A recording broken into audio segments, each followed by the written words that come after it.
ডিউটিৰ পৰা আহি অকণমান সময় ৰেষ্ট নলোৱাকৈ গোটেইখিনি যা যোগাৰ কৰি ল'লোঁ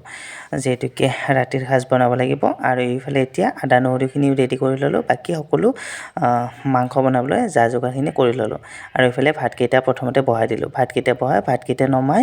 আৰু এইফালে কেৰাহীখন বহাই দিলোঁ এতিয়া ইয়াতে মাংস বনাম আৰু মাংসখিনি ধুই বাছি সকলোখিনি ৰেডি কৰি ল'লোঁ ধুই চুই আনিলোঁ আৰু এইফালে কেৰাহী গৰম হোৱাৰ লগে লগে তাত তেল দি দিলোঁ আৰু এইফালে অকণমান পানী গৰম হ'ব দিলোঁ আৰু এইফালে তেলখিনি গৰম হ'ল তাত লগালগ পিঁয়াজখিনি আৰু কাটি ৰখা জলকীয়া পিঁয়াজ গোটেইখিনি ইয়াতে দি দিলোঁ আৰু অৰ্থেবাৰে সভা চাপা যাওঁতে কেৰাহীখন কিনিছিলোঁ তাতে আৰু কেৰাহীটোৰ আজি প্ৰথম যাত্ৰা আজি মাংসৰে তাক আৰম্ভণি কৰিছোঁ আৰু এয়া মাংসখিনি এতিয়া বহাই দিলোঁ আৰু এতিয়া গোটেইখিনি মা মছলা ইয়াতে এড কৰি এনেকৈ মাংসখিনি ভাজি আছোঁ আৰু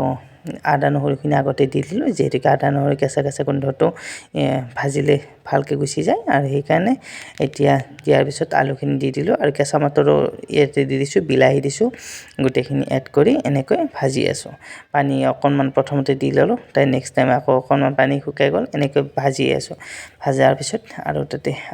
পানী এড কৰি দিম এতিয়া ভাজা হৈ গ'ল আৰু পানী এড কৰি দি দিলোঁ আৰু বন্ধু বান্ধৱীসকল আপোনালোকে মোৰ ভিডিঅ'বিলাক কোন ঠাইৰ পৰা চায় আৰু কেনেকুৱা পায় প্লিজ কমেণ্ট এটা কৰি জনাবলৈ নাপাহৰিব প্ৰথমতে ভালকৈ বনাব জনা নাছিলোঁ বাৰু যেতিয়া নিজেই বনাই তেনেকৈ অভ্যাস হৈ গ'ল এতিয়াৰ পৰা অকণমান নিজে খাব পৰাকৈ বনাব জনা হৈছোঁ বাৰু আৰু কথা কৈ থাকোঁতে আমাৰ মাংস প্ৰায় হৈ যাবৰে হ'ল আৰু ইয়াতে কেঁচা ধনিয়াখিনি ওপৰত এনেকৈ কাটি দিলোঁ আৰু এতিয়া আৰু অলপ পিছত আঞ্জাখিনি নুমাই থ'ম আজিৰ ভিডিঅ'টো মানে নেক্সট এটা ভিডিঅ'ত লগ পাম বাই বাই